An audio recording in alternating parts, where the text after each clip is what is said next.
आज के इस वीडियो में आपका हार्दिक स्वागत है। आज की इंग्लिश क्लासेस में आप लोग देखने जा रहे हैं कक्षा 12वीं की प्रोज का पहला चैप्टर है द लास्ट लेसन। मतलब बड़े सवाल उठते हैं कि ये पहले चैप्टर का नाम ही लास्ट लेसन क्यों हुआ। तो इसमें एक आपको कहानी देखने को मिलेगी। इसमें कुछ मुख्य करेक्टर हैं। इसमें से एक लड़का है जिसका नाम फ्रांज था। फ्रांज का जो बिहेवियर था लगभग आजकल के 90% बच्चों से मिलता जुलता है, क्योंकि उसे पढ़ाई लिखाई से विशेष रुचि थी नहीं। फिर भी उसको विद्यालय में जो भी काम दिया जाता था उसको बिना रुचि के वो पूरा करता था। तो चलिए मिलते हैं इन लोगों से और समझते हैं इन करेक्टरों को। और मेरा प्रयास ये रहेगा कि इस समरी को मैं इतना आसान कर दूं ताकि आपसे को पूरा अध्याय बिना पढ़े हुए आप तरीके से सभी प्रश्नों का जवाब दे सके। तो फ्रांज ने क्या बात बोली, चलिए मैं ही कुछ देर के लिए फ्रांज बन जाता हूँ। मेरा नाम फ्रांज है।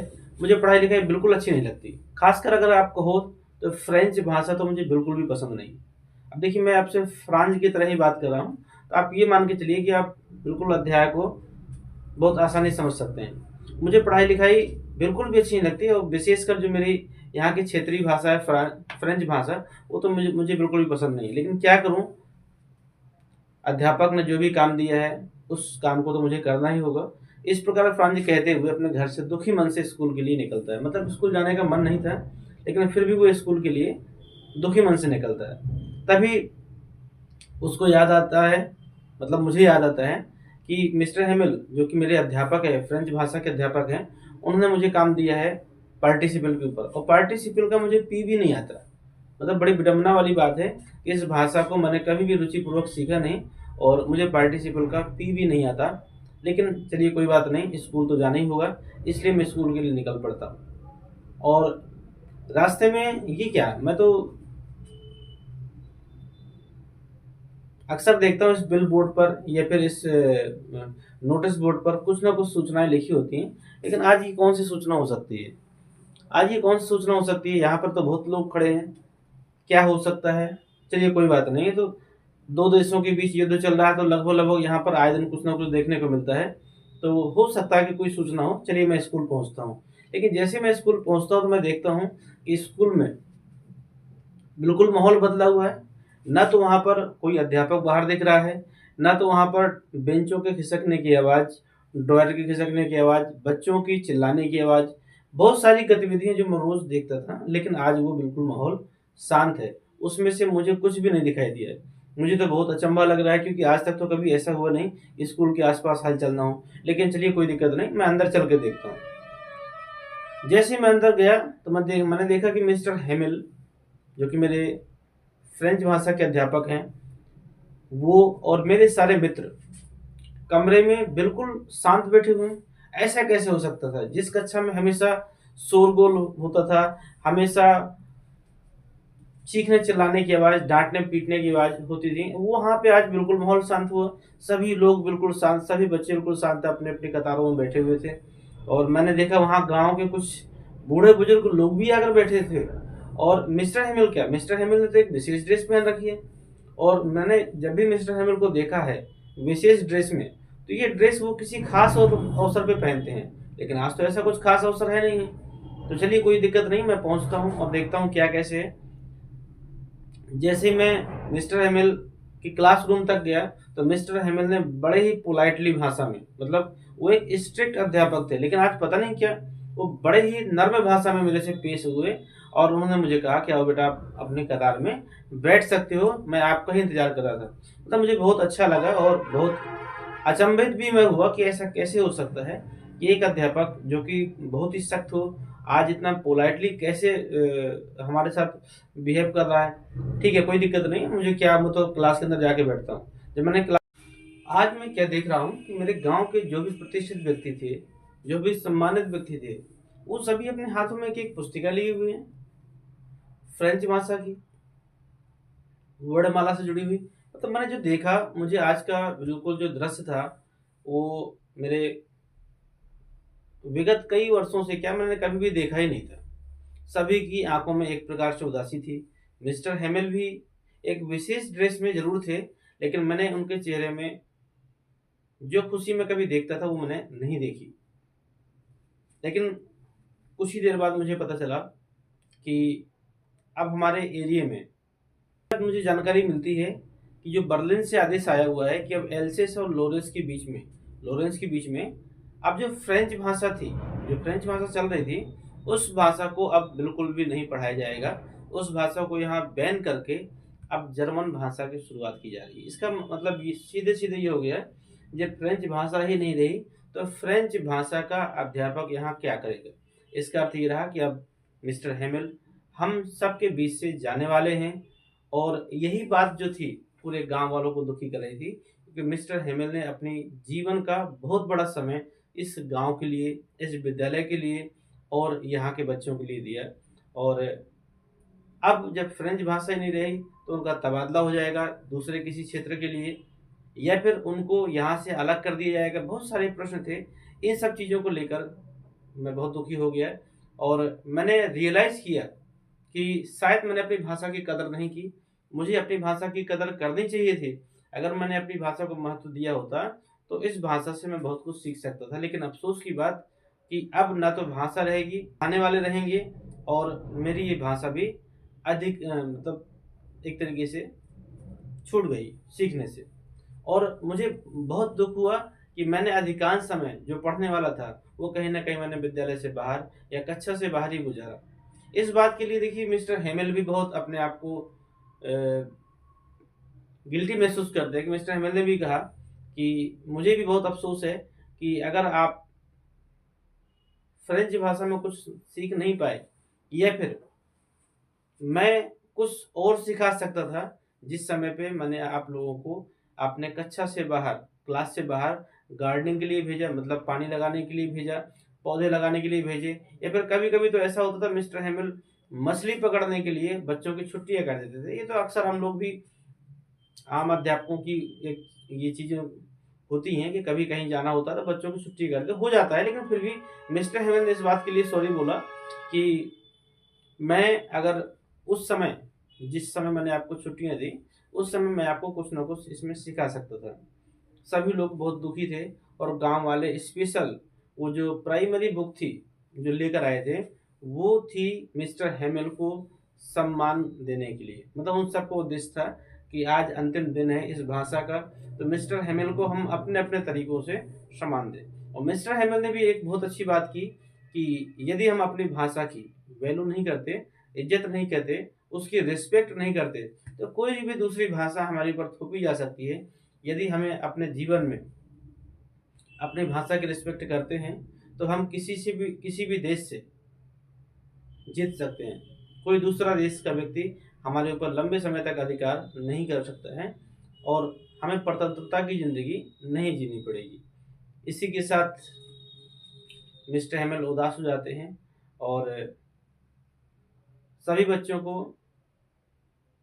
विदाई देते हुए वो एक अंतिम शब्द, या फिर ये कह सकते हो वो बताते हैं बच्चों को कि अब मैं जो आपको दे रहा हूँ, या फिर मैं जो अब आज अंतिम अध्याय आपको दे रहा हूँ, यही आपका एक लास्ट लेसन होगा। इसीलिए इस अध्याय को द लास्ट लेसन के नाम से जाना जाता है। इसके बाद वो बहुत दुखी हो जाते हैं और बोर्ड पर लिख देते हैं। मतलब जैसे 12 बजता है तो 12 बजे के बाद में चर्च की घंटी बजती है और इसके बाद में दूसरे देश के लोगों को आना था, तो वहाँ पर लिख देते हैं बोर्ड में वाय ला फ्रांस। इसका मतलब हो रहा है फ्रांस अमर रहे। अपनी भाषा में वो बोलते हैं कि फ्रांस अमर रहे, और इसके बाद में ये चैप्टर समाप्त हो जाता है। तो मुझे उम्मीद है कि आपने बेहतर सीखा होगा, आपको अच्छा लगा। देखिए आज हम लोग देखने जा रहे हैं द लास्ट लेसन, कक्षा 12वीं का मोस्ट इम्पोर्टेंट अध्याय है और इसके कुछ ऐसे प्रश्न जो बोर्ड परीक्षाओं में पूछे जाने की पूरी संभावना है। आपने हो सकता है कि अपने हिसाब से बहुत सारे प्रश्न तैयार भी किए होंगे, लेकिन ये वो प्रश्न है जो चुनिंदा हैं और परीक्षाओं में पूछे जाने की उम्मीद है। इसलिए आप ध्यान से देखिएगा इस वीडियो को। देखिए पहला प्रश्न है, whom did Mr. Hamel blame for the ignorance in study and why? ये प्रश्न आपका 2022, 2024, 25 में पूछा गया है। एक प्रश्न और है, whom did Mr. Hamel blame for not paying proper attention to the study of French. तो इसमें ये कहना चाहता है कि जो फ्रेंच की स्टडी थी, मतलब फ्रेंच भाषा की जो शिक्षा थी, उसको पूरी तरह कौन नहीं दे पाया, वह उन चीज़ों पे ब्लेम कर रहा है। क्योंकि आपको पता होगा कि मिस्टर हेमिल ने अपने आप को ही दोषी कहा था और कुछ दोष उसने पेरेंट्स पे भी लगाए थे कि वो भी प्रॉपर अटेंशन नहीं देते हैं। तो ये सारी चीज़ें हम लोग देखेंगे। तो आंसर है इसका, mister Hemil blamed the people. Mister Hemil ने ब्लेम किया the people of else's, else's के लोगों को, द पेरेंट्स माता पिता को, एंड हिमसेल्फ और स्वयं को भी किया, फॉर इग्नोरेंस इन स्टडीज़, जिन्होंने पढ़ाई को इग्नोर किया, डिस्टर्ब किया। ही सेड, उसने कहा, पेरेंट्स वेयर बिजी, माता पिता बिजी हो जाते हैं अर्निंग मनी, पैसे कमाने में। स्टूडेंट्स वेयर केयरलेस, इस प्रकार विद्यार्थी लापरवाह हो जाते हैं। एंड ही समटाइम, और उसने स्वयं भी कभी कभी गिव हॉलीडे, छुट्टी दे दी है, मतलब वो अपने लिए बोल रहे हैं कि उन्होंने स्वयं कभी कभी छुट्टी दे दी है। When he wanted to go fishing और रेस्ट, जब वो मछली पकड़ने के लिए जाना चाहते थे या फिर कभी कभी वो आराम के लिए जाना चाहते थे। तो ध्यान से देखिएगा, अगर कोई भी शब्द, एक एक शब्द की मैं आपको मीनिंग बता रहा हूँ, फिर भी अगर कोई शब्द ऐसा हो जो क्लियर ना हो तो आप उसको कमेंट बॉक्स के माध्यम से पूछ भी सकते हैं। अगला प्रश्न देखिए, मोस्ट इम्पोर्टेंट है ये भी। What did Mister Hemil say about the language and its importance. What did Mister Hemil से, मिस्टर हेमिल ने क्या कहा about the language and its importance, और इसकी महत्व के बारे में। ये प्रश्न आपका 22, 23, 24, 25 4 सालों से तो पूछा ही जा रहा है, साथ में कई सेटों में पूछा जा रहा है। इसका अगला प्रश्न है, what did Mister Hemil say about the French language, मतलब दोनों प्रश्न वही है, ये भी पूछा गया है। इसका आंसर है, mister Hemil said, mister Hemil ने कहा, दैट द फ्रेंच लैंग्वेज, की जो फ्रेंच भाषा है, इज़ द मोस्ट ब्यूटीफुल, ये सबसे अधिक सुंदर है, एंड क्लियर लैंग्वेज, और स्पष्ट है, इन द वर्ल्ड, पूरे संसार में। उसने बताया कि जो फ्रेंच भाषा है वो पूरे विश्व में सबसे खूबसूरत और सुंदर भाषा है। ही टोल्ड, उन्होंने बताया, एवरीवन टू लव, प्रत्येक व्यक्ति को प्यार करना चाहिए, एंड रेस्पेक्ट इट, और इसको सम्मान देना चाहिए। बिकॉज इट हेल्प्स, क्योंकि ये मदद करती है, पीपुल कीप दियर फ्रीडम, क्योंकि ये लोगों की स्वतंत्रता को बनाए रखती है, एंड आइडेंटिटी, और उसकी पहचान को भी बनाकर रखती है।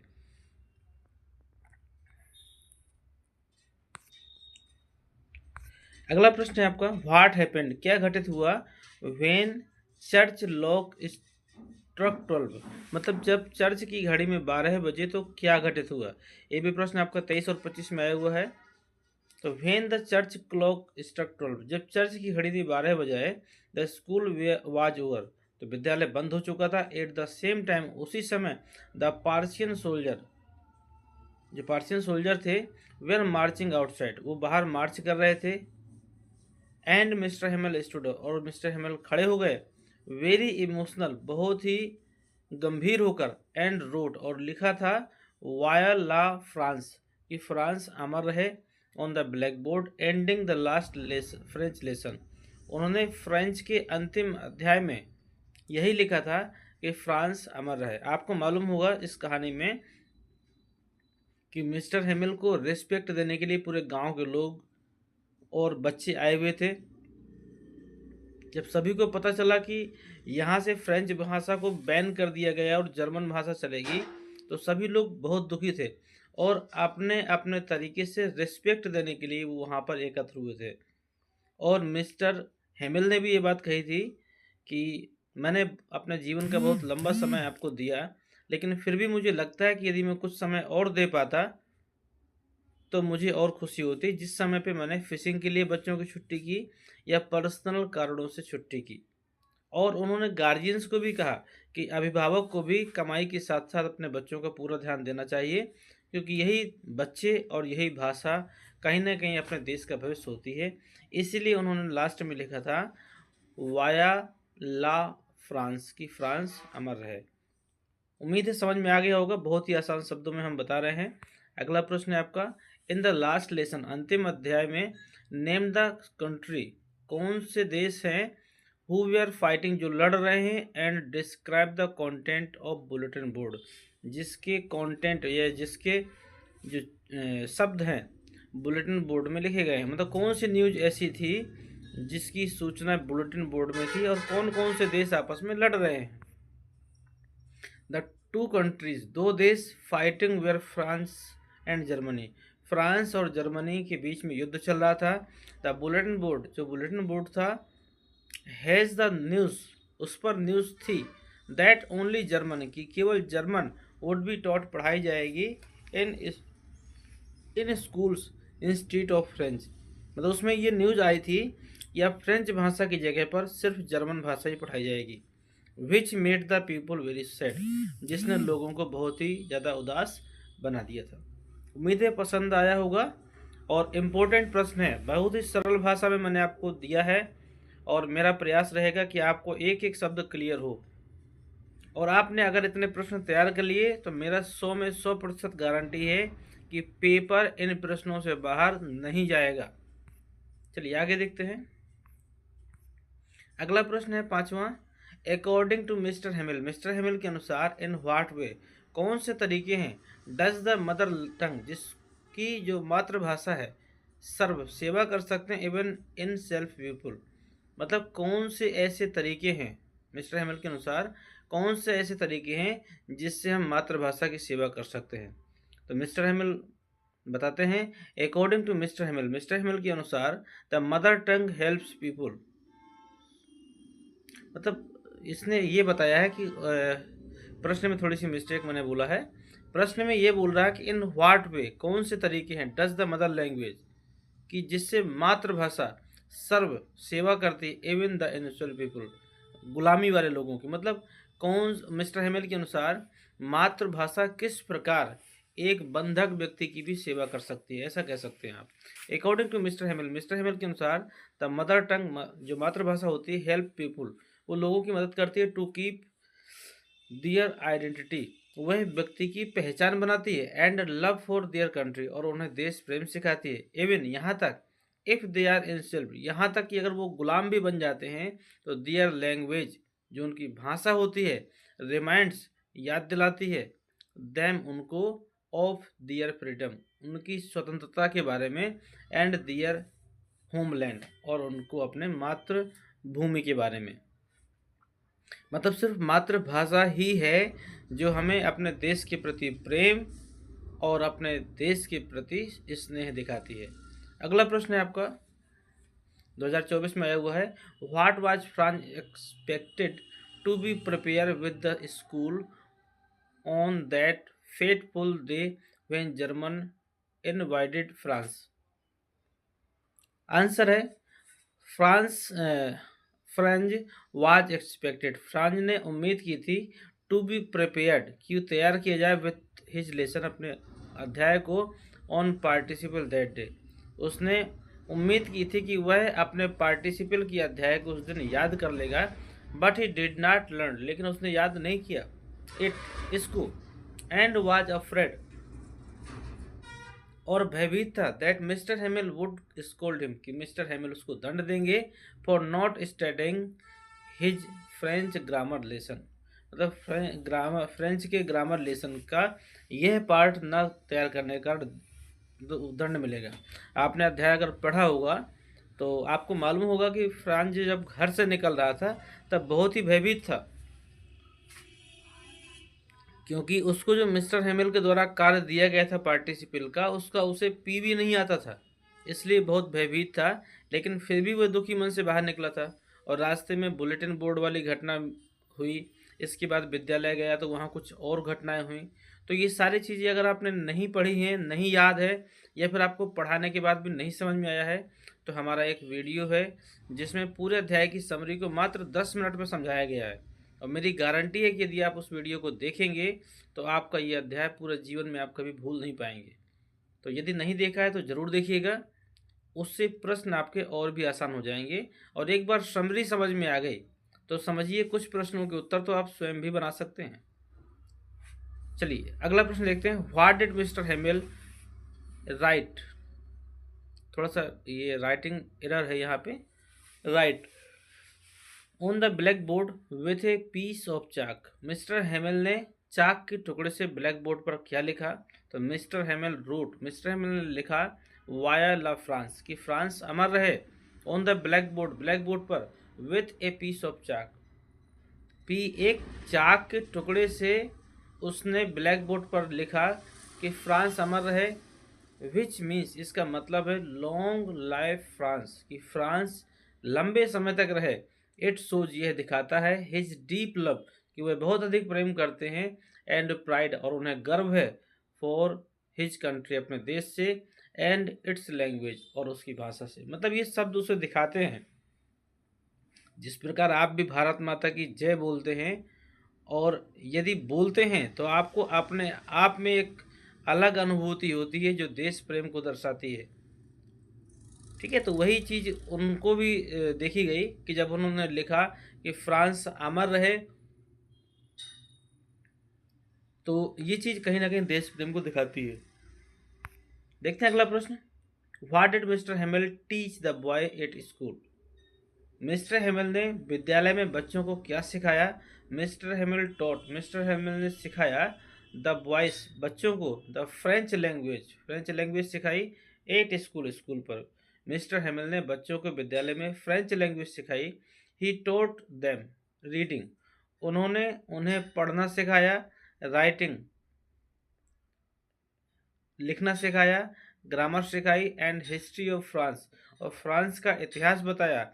And on the last day, और अंतिम दिन, ही मेड देम, और अंतिम दिन उन्होंने रियलाइज, महसूस किया, the importance of loving and respecting their mother tongue, और अंतिम दिन मतलब जिस दिन ये भाषा बैन की गई थी, उस दिन उन्हें अपने मातृभाषा के प्रति प्यार और स्नेह या रिस्पेक्ट दिखाई दी, ये महसूस किया। What made the writer to forget, what made, क्या बनाता है द राइटर, लेखक, to forget all about Mister Hamel ruler, मतलब the writer to forget all about Mister Hamel ruler, मतलब ये इस प्रश्न में ये पूछना चाहता है कि मिस्टर हेमल जो रूलर, शासक थे, राइटर टू फॉरगेट, मतलब जो लेखक जो ये लिख रहा है प्रश्न, वह मिस्टर हेमल को शासक मानता था, कि वो बहुत ही कठोर अध्यापक हैं। लेकिन किस बात ने उसको भुला दिया कि मिस्टर हेमल जो है वह एक रूलर है। मतलब फ्रांस के लिए मिस्टर हेमल एक डरावने भूत की तरह थे, जिससे कहीं ना कहीं वो पढ़ाई को लेकर बहुत डरता था। लेकिन उस दिन जब उसने मिस्टर हेमल को बहुत करीब से देखा और इस स्थिति में देखा, तो उसकी छवि मिस्टर हेमल के प्रति पूरी तरह बदल चुकी थी, और उसने अपने आप से भी सॉरी बोला, अपनी भाषा के लिए भी सॉरी बोला, और उसे बहुत ही अफसोस महसूस हुआ फ्रांज को। देखते हैं, the writer forget all about Mister Hamel ruler, जो लेखक था वह मिस्टर हेमल के शासन को भूल गया था, बिकॉज, क्योंकि मिस्टर हेमल वाज काइंड, क्योंकि मिस्टर हेमल जो थे काइंड, दयालु थे, एंड जेंटल दैट डे, मतलब उस दिन बहुत ही दयालुता पूर्वक व्यवहार किया और बहुत ही सम्मान पूर्वक व्यवहार किया। ही डिड नॉट स्कोल्ड, उन्होंने नहीं डांटा किसी को भी। एंड स्पोक सॉफ्टली, और बहुत ही प्रेम से बात की। ही हिज सैडनेस, उसकी जो दुखी आत्मा थी, या वह जो दुखी थे। एंड लव, और जो प्यार था, for the French language, French भाषा के लिए, made France forget his fear, इससे उस फ्रांस का जो फियर था, भय था, वो निकल चुका था। मतलब जब फ्रांस ने देखा कि अध्यापक का एक विषय के प्रति, अपने देश के प्रति कितना प्रेम दिख रहा है, तो ये सारा भय उसके दिमाग से निकल चुका था। उम्मीद है समझ में आ गया होगा। अगला प्रश्न है 2025 में पूछा गया है, what changes the order from Berlin cause in school that day, what changes, क्या परिवर्तन थे, डिड द ऑर्डर, आदेश में, फ्रॉम बर्लिन के द्वारा, काज इन स्कूल दैट डे, मतलब स्कूल के लिए क्या क्या आदेश थे। The order from Berlin set, Berlin के आदेश में कहा गया था, दैट ओनली जर्मन, कि केवल जर्मन, वुड बी टाट, पढ़ाई जाए, इन द स्कूल, विद्यालय में, of else's and Lawrence, else's और लॉरेंस के विद्यालयों में सिर्फ जर्मन भाषा पढ़ाई जाए। बिकॉज ऑफ दिस, इसका कारण था, Mister Hamel gave his last French lesson that day. यही कारण था कि मिस्टर हैमिल ने उस दिन अंतिम फ्रेंच का अध्याय दिया था। एवरीवन वाज सैड, प्रत्येक व्यक्ति दुखी थे, and the classroom felt very quiet and emotional, और जो क्लासरूम था पूरी तरह शांत था और इमोशनल था। What did mister हैमिल say about French entered the classroom. जब फ्रांच इंटर्ड प्रवेश किया द क्लासरूम, जब फ्रांज ने कक्षा में प्रवेश किया तो मिस्टर हैमिल ने क्या कहा। तो when Franz entered the classroom mister हैमिल spoke kindly.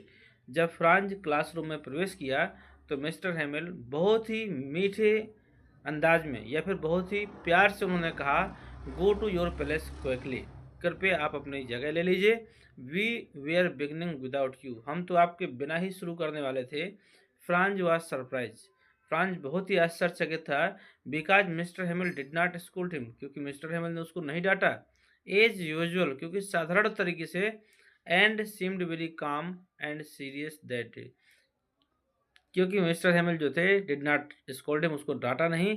As usual, ये साधारण एंड सीम्ड प्रतीत हो रहे थे, एंड वेरी काम, और बहुत ही शांत थे, एंड सीरियस दैट डे, मतलब मिस्टर हैमिल उस दिन बहुत ही सीधे साधे, शांत, सीरियस उस दिन दिख रहे थे। उन्होंने नहीं डांटा, इससे वह कैसा था, बहुत ही आश्चर्यचकित था।